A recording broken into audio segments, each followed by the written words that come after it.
September 14, 1943. 2:47 p.m. Outside Hearne, Texas, Obergefreiter Klaus Becker stood in a cotton field, staring at something that made no sense. A farmer's wife had just opened a metal box in her kitchen, not an ice box with a block of ice, and pulled out a glass bottle of milk so cold it had frost on the outside. Electric refrigeration? In a farmhouse? In the middle of nowhere. Klaus had spent 4 years telling himself that Germany would win because America was soft, unprepared, living on borrowed wealth. He told himself this through North Africa, through Sicily, through the transport ship that brought him here as a prisoner. He'd believed it until 43 seconds ago. Before we continue with Klaus's story and the shocking realization that would spread through German POW camps across Texas, we need your help to keep these forgotten perspectives alive.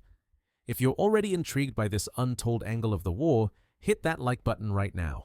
It tells YouTube to share this with more people who care about real history beyond the battlefield. Subscribe to this channel so you never miss another story of courage, innovation, and the human moments that changed history. And here's something we love. Drop a comment below and tell us where you're watching from. Your country, your city. We have viewers from Houston to Hamburg, from Austin to Adelaide. Did your family farm during the war? Did you grow up hearing stories about POW labor? Do you have German relatives who served? We want to hear from you. Now back to that cotton field in Robertson County, Texas, where Klaus Becker's understanding of the war was about to fundamentally change. Klaus Becker was 24 years old, from a village outside Kassel in central Germany. Before the war, he'd worked in his father's machine shop, a respectable trade, but they'd struggled. His family had indoor plumbing only since 1938. They shared a telephone line with 4 other families. His mother kept food cold in a cellar. He joined the Wehrmacht in 1939 because it was that or unemployment. The army promised 3 meals a day, which was more than his father could guarantee. Klaus wasn't political. He wasn't ideological. He was a machinist who could fix anything mechanical, which made him valuable to the motor pool. They'd sent him to North Africa in 1941. He'd maintained half-tracks in the desert heat, keeping Rommel's supply columns moving. He'd seen British prisoners, thin, exhausted men who looked beaten. He'd heard officers say that England was starving, that their factories were rubble, that America was sending supplies because the British couldn't make their own anymore. Then came Sicily in July 1943. Klaus's unit had surrendered near Palermo after 3 days of American artillery that never seemed to run out of shells. Not low on ammunition, never running low. Just endless explosions that walked across German positions with mechanical precision. The Americans had taken 37,000 prisoners in Sicily in 38 days. Klaus was one of them. The transport ship to America had been crowded but clean. They'd been fed twice a day, not great food, but consistent. Nobody had hit them. The American guards seemed bored, not cruel. It confused Klaus. Prisoners were supposed to be treated harshly. That was the natural order of war. They'd arrived at Camp Hearne in Robertson County, Texas on August 8, 1943. The camp held 4,800 German prisoners on 700 acres of farmland. The barracks were new, wooden structures with screens on the windows, screened windows. Klaus had noticed that immediately. His best friend from the motor pool, Corporal Friedrich Weber from Bremen, had been captured with him. Fritz had been an electrician before the war. The two of them had made a pact: survive, get home, open a radio repair shop together in Kassel. 50-50 partners. They'd shaken hands on the ship to America.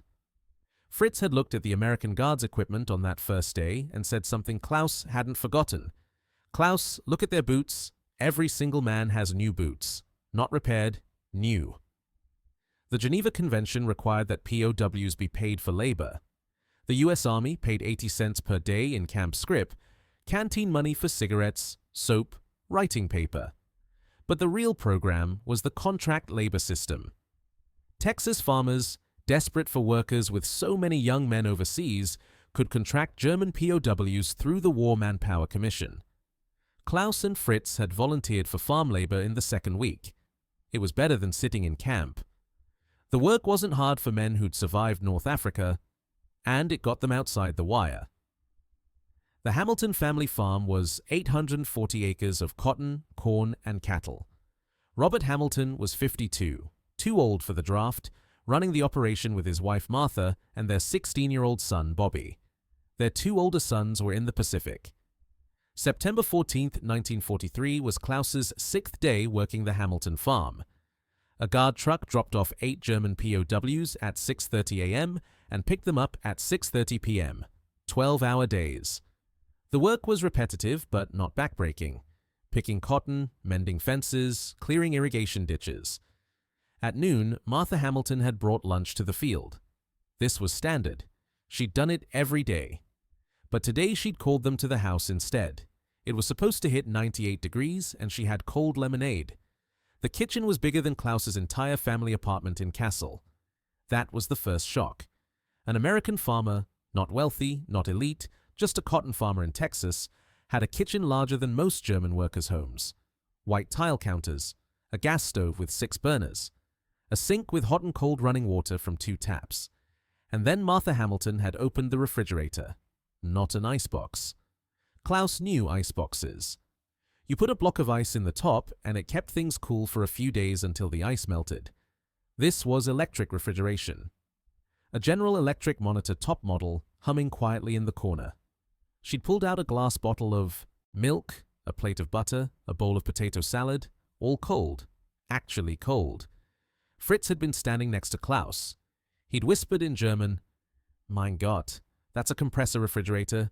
I've only seen those in hotels." Klaus couldn't stop staring. He'd done the math instantly, the way a machinist does. Electric refrigeration meant reliable electricity. Reliable electricity in a farmhouse meant rural electrification. Rural electrification meant infrastructure investment that reached even isolated farms. How wealthy was this country? Martha Hamilton had noticed them staring. She'd smiled, not mockingly, but kindly, and said through the interpreter, "Y'all never seen a Frigidaire before?" Klaus had shaken his head. The interpreter, a German-American sergeant named Vogel, had translated Klaus's question. "How common are these? In cities?" Martha had looked confused by the question. "Well, everyone has them. In cities, in towns. We've had electricity out here since '39, when the co-op finally ran lines to the county. Most everyone I know got a fridge within a year or two." Everyone. Klaus felt something fundamental shift in his understanding of the war. They'd been told America was a paper tiger. Rich in resources, but soft, undisciplined, incapable of real production. The propaganda said American workers were lazy, that their factories were inefficient, that their society was too diverse and fractured to truly mobilize. But a country that could put electric refrigerators in isolated farmhouses in the middle of a war while fighting on 2 fronts wasn't soft. That was infrastructure. That was industrial capacity so vast that even peripheral civilian comforts continued during wartime mobilization. That night, back at Camp Hearn, Klaus couldn't sleep. He kept thinking about the refrigerator, about the implications. Fritz was in the bunk next to him. Klaus whispered, "The boots. Remember the boots?" "Every guard has new boots," Fritz said. "I've been watching. They replace them regularly, not when they wear out. On a schedule." "The trucks that bring us to the farms," Klaus continued. "New, less than a year old, most of them. American factories are making new trucks for POW transport, not repurposed civilian vehicles, new military trucks for a task as minor as moving prisoners to farm labor." Fritz was quiet for a moment. Then, "My God, Klaus, we can't win this war." Klaus rolled over, staring at the ceiling. "We never could." The realization spread through Camp Hearn like a slow infection over the following weeks. German POWs working on different farms reported similar observations, not just refrigerators, electric water pumps, gasoline-powered tractors less than 5 years old. Farmers casually mentioning that they'd sold their old tractor because the new models were more efficient. In Germany, farmers were still using horses. The Wehrmacht had confiscated most tractors for military use. German civilians were using ration cards for butter, meat, coffee, items that Martha Hamilton seemed to have in unrestricted quantity. On September 28, 1943, Klaus's work group was repairing fence posts on the northern edge of the Hamilton property. An Army Air Corps training base was 12 miles east. Every 15 minutes, another group of planes would fly over. B-17 bombers. Not one or two, formations of 12. Klaus counted them that afternoon. In 6 hours, 47 formations passed overhead. That was 564 heavy bombers in a single afternoon. Just training flights, just one base in Texas. How many bases did America have? How many planes? Fritz had stopped working to watch them. Klaus, the Ruhr Valley produces maybe 200 bombers a month for the entire Luftwaffe. I saw the production reports before we shipped out. This is one training base in Texas, and they're flying more planes in an afternoon than Germany builds in a week. Don't, Klaus said. But he didn't tell Fritz he was wrong. By October 1943, the cognitive dissonance had become unbearable for many prisoners at Camp Herne. They'd been raised on the narrative of German superiority, of efficient German engineering overcoming the decadent West. But the evidence was everywhere. The camp itself was evidence. Built in less than 6 months in 1942, it had running water, electricity, a hospital with X-ray machines, a recreation hall, a library. The food wasn't good, but it was consistent and sufficient. Nobody was starving. In Germany, civilians were starving. Letters from home confirmed it, the few that got through censorship. Klaus's mother wrote in October about potato shortages, about standing in line for 4 hours to get bread. His father mentioned that the machine shop had been converted to producing artillery parts, working 16-hour shifts. Martha Hamilton had mentioned during lunch one day that her husband was frustrated because he couldn't get enough sugar for canning. Rationing, you know, she'd said. We're limited to £4 a month per person. It's difficult. £4 per person per month was more than Klaus's family had seen in a year. On November 3, 1943, something broke in Fritz. They were sitting in the barracks after dinner, and he'd just received a letter from Bremen. His sister wrote that their neighborhood had been bombed again. 12 families killed. No gas for heating. No windows left in most buildings, just boards nailed up. Fritz had put the letter down carefully. Klaus, I need to tell you something. What? We're the enemy. We started this war. We invaded Poland. We bombed Rotterdam. We're the reason my sister is freezing in the dark while this farmer in Texas worries about sugar rationing. Klaus had wanted to argue. Wanted to say it was more complicated. But he couldn't. I'm not proud of what we did, Fritz said quietly. I'm just trying to survive it. The War Manpower Commission reported that by December 1943, over 3,000 German POWs were working on Texas farms. The program was considered a success. Farmers got labor. Prisoners got outside the wire. The army got prisoners who were reasonably content and low maintenance. But something else was happening, something the Pentagon hadn't anticipated. The prisoners were learning that they'd lost not just the war, but the narrative. Germany wasn't a besieged hero fighting against overwhelming odds. Germany was the aggressor, and the country they'd invaded America to save from Jewish Bolshevik control was so prosperous that even its farmers had electric refrigerators. Klaus kept working the Hamilton farm through the winter and into 1944. He became friendly with Robert Hamilton in the way men who work side by side eventually do, despite language barriers. Bobby Hamilton was learning German from the POWs. Martha kept bringing cold lemonade from the refrigerator. In March 1944, Robert Hamilton showed Klaus something he'd received in the mail, a catalog from Sears, Roebuck and Company. 1,400 pages of consumer goods, clothing, tools, furniture, appliances, toys, everything a family might want, available by mail order, delivered to rural Texas. When the war's over, I'm thinking about getting one of these new automatic washing machines, Robert said through Sergeant Vogel. Martha's been doing laundry by hand for 30 years. Figures she's earned an upgrade. Klaus paged through the catalog that evening. It wasn't the products that struck him. It was the assumption embedded in the catalog's existence. The assumption that after the war, Americans would return to buying consumer goods, that the economy would shift back to peacetime production, that there would be surplus and growth. What would Germany return to? Klaus couldn't imagine. Fritz died on June 6, 1944. Not in combat, not dramatically.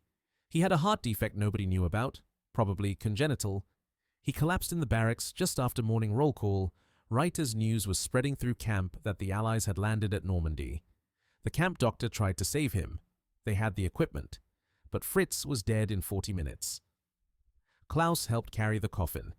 They buried Fritz in the POW cemetery at Camp Herne, Plot 22, Row 3. A white cross with his name, rank, and dates. The U.S. Army provided a chaplain. The ceremony was respectful. Klaus stood at the grave and thought about the radio repair shop they'd planned. Fritz had been so certain they'd survive. He'd made Klaus promise that if anything happened, Klaus would write to Fritz's sister and tell her that her brother had been thinking of her. Klaus kept that promise.